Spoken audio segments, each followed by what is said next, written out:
The last value scale we're going to create is basically going to be created by drawing a lot of circles close together.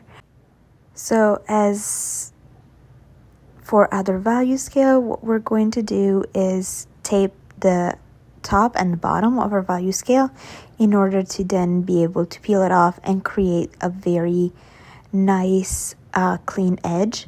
So this time we're going to start from our lightest lightest square. So once we have taped it off, we are going to grab our pen and we are going to start adding circles to this area.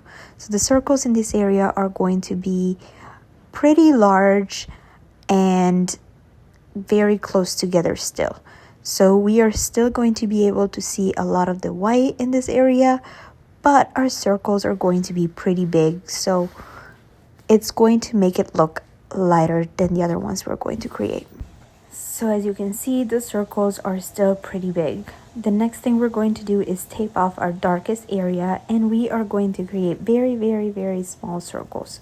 So by creating these small circles, that area is going to look a lot darker, and we are just creating a pattern in order to show the difference in value. So just work on those little circles. It is definitely not going to take as long as the pointillism took, so the dotting, but it's still going to take a little bit of time just because you have to do a lot of tiny circles.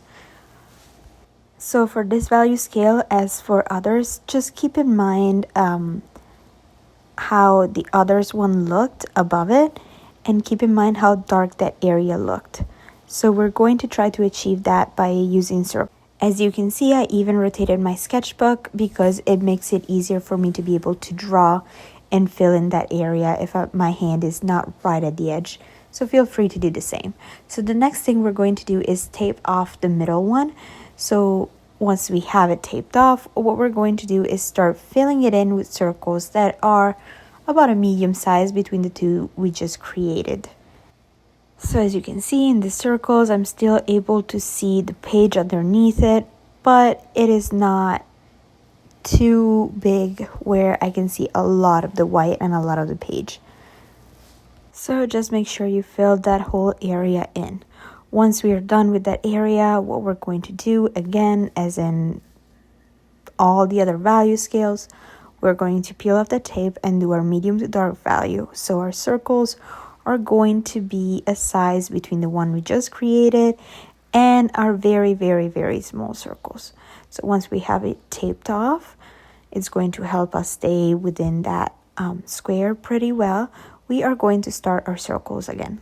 So as you can see so far, the circles are definitely looking smaller than our medium value circles, and they're definitely looking bigger than the ones in our darkest area.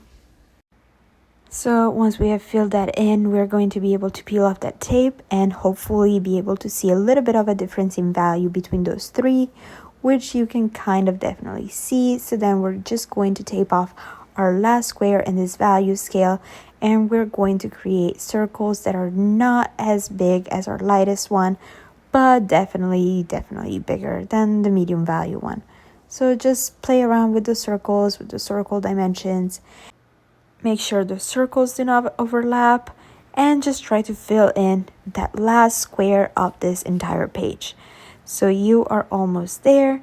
You have almost finished the last value scale, and as soon as we get done, we are going to peel off that tape, and we're going to be able to finally see the final result of this value scale, and make sure that we are able to see all the 5 different tones from lightest to the darkest value, and that it looks like a value scale.